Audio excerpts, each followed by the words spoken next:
بسم الله الرحمن الرحیم. السلام علیکم ورحمت الله وبرکاته. زه استاد اخلاص خادم الیاس سهارا دا وخت کیسه سره د اماندرې نه نیغ په نیغې ملګرو دلته کې اطلاع راغلې وه د یو کور په باره کې مونږ ته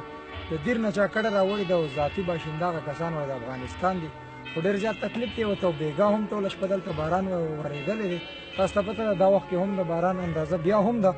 خو هغه وایي چې دومره تکلیف دی ورته چې بسترې وکړ نشته کټونه وکړ نشته. نو مونږ د هغه کور معلومات له ورځو او ګورو چې هغه څونه مستحق کیسه سره مونږ بیا دا کور نه دننه هم ویډیو شیر کوو.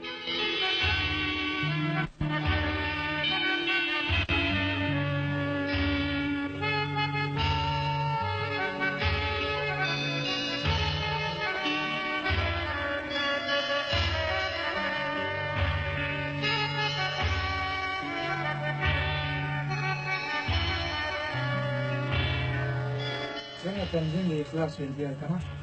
هغې د طرف نه مې راغلي خو ما ته دغلته څه کسان وویل چې بهي د دوی د کټون ډېر غټ تکلیف دی او ماشومه چېرته ورته غلېږي دا دې ځمکه باندې د یخنۍ دلته کټ مټ هم نشته دا کور پردی دی که نه دا خو بېګا دا د ټول راسوسېدلی دی په دې باران کې. تاسو شپه کم ځای تېره کړې؟ بس دلته داسې ناست وو ورم ځان ته ورکړی په دې غریب کوم په ناسته تېره کړې او څه مزدوري شته نه څه نشته مفتي صاحب څه کار کوم کنه 200 روپۍ رانه راوړي رسولي سټیټ کې او د کوم ځای کې یې کولکایي افغانۍ پاکستانۍ نه صحیح. زه د دې کوټې د اندازه مونږ لګولو دا چې دونه رابهېږي دا خو بارانونه اوس شروع کېږي. اوس تا ته څه ضرورت دی؟ ما ته د کټونه ویجلي بسترې 2 جوړه بستره او څو کټونه دله پکار دي؟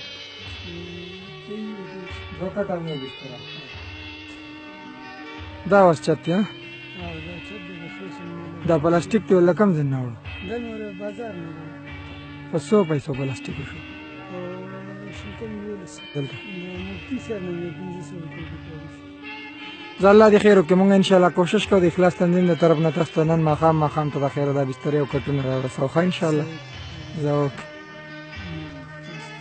زه د دې کوټې د حالاتو مې زده کوو بره دا خو دا ټول داسې حالات دي چې لکه دا خو تقریبا اوبه مو وکړه باران نه تېر شو بری دیوالونه به راځي داسې ده.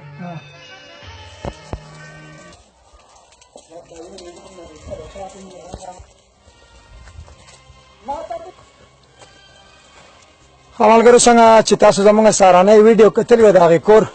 چې ما تاسو ته ویلې د باران اندازه ده او ماښام ته ځان رارسو نو په دې مشکل ټاس کې ګاډۍ مو ښکته پرېښودو چې نه راختو د لار تاسو لیدی شئ سلیپ کوي. په دې مشکل ټاس کې زموږ سره نن زموږ آصف اسحاق لال باچا بھائی مجیب بھائی او کامران بھائی و چې زموږ سره پکې ډېره منډه ترړه وله او دا دی د ماښام مونځ وشو تقریبا خو باران ورېږي ښه په تیزۍ سره او نننۍ شپه وې داسې ده چې ټوله شپه به باران وي خو هغې ماشومانو ته هغې زنګ مور ته ورور چې کوم زمونږ و نو هغوی ته مونږ الحمدلله دا کټونه د هغوی 1 جوړه بسترې ډیمانډ دی مونږ ورته 2 راوړې خو انشاءالله که باران وي که ګلی وي ګرمي وي هر څنګه حالات چې وي د اخلاص ټیم به خپل خدمات یو وخت هم نه پرېږدي او دا تاسو لیدی شئ یو ګاډۍ مونږ په یو ځای کړو بیا د هغې نه علاوه دی خو فورویل هم را روان کړو خو په سزې بعد هغې هم کار پرېښودو باران ورېږه او دا لاره ډېره ورانه ده نو هغې پکې هم سلیپ کوو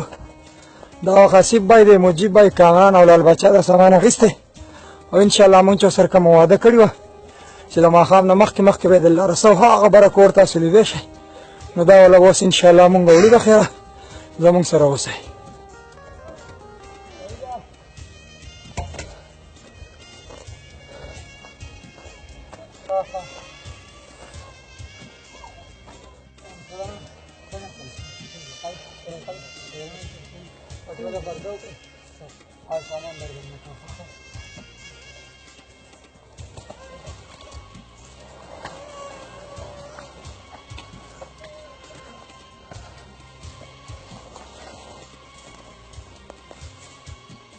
ښه ملګرو دا تاسو لیدی شئ هغه کور لا کم دی چې بسترې کټونه وي له هغو هم نه راورسوله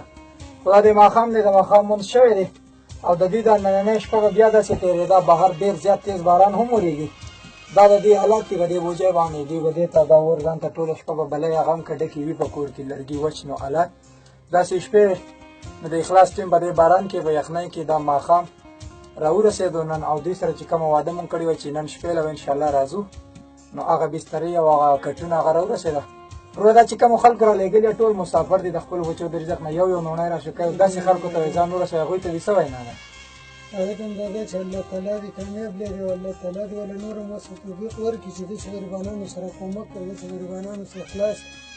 الله چې موږ ډېر سخت ما په خپل ډېر غریبي مې د ورورو ډېر مجبور یم او وختي چې تا کومه یوه خبره کړې وه زه افغاني یم که نه نو د انسانیت خدمت چې څوک کوي که نه نو هغه پکې د مذهب سوچ هم نه کوي بالکل انسانیت خدمت افغان یا پاکستان چې دی دا زموږ ټول یو وروڼه یو یو ژبه ده او یوه خاوره ده لر او بر ټول چې دی نو دا یو دي او انشاءالله موږ به دنیا له هم داسې یو میسج ورکوو داسې دغه ورته ښیو چې کله یو انسان د انسانیت خدمت کوي نو هغه به کې دې خبرو اترو ته به سوچ نه کوي ملګرو دا اوس تاسو یو وړوکی غونډه کې ریکارډینګ د دې مقصد صرف دا و دا زموږ سره یو ورور اوسه پیسې رالېږلې چې په دې باندې د یخنۍ پیکج په هغې مونږ کار شروع کړی دی چې په هغې کې مونږ څه څادرې بړستنې وغیره اخیستې دي خو په دې پیکج مخ په وړاندې مونږ بوزو دا یو کور نه دی په سوونو داسې لاتعداده کورونه دي که چېرې تاسو هم د اخلاص رمضان داسې کورونو ته ځان رسول غواړئ د یخنۍ پیکج چې ورسي نو زموږ سره په دې یخنۍ پیکج کې تعاون وکړئ او داسې کورونو ته به انشاءالله مونږ هغه رسو هغه که یخني وي که ګرمي وي که باران وي که شپه وي که ورځ وي خو د اخلاص ټیم به هغه ځایونو ته ځان رسوي د کیمرامین اسف اسحاق سره الیاس سهارا له ورکه اجازت د الله په امان السلام علیکم ورحمة الله وبرکاته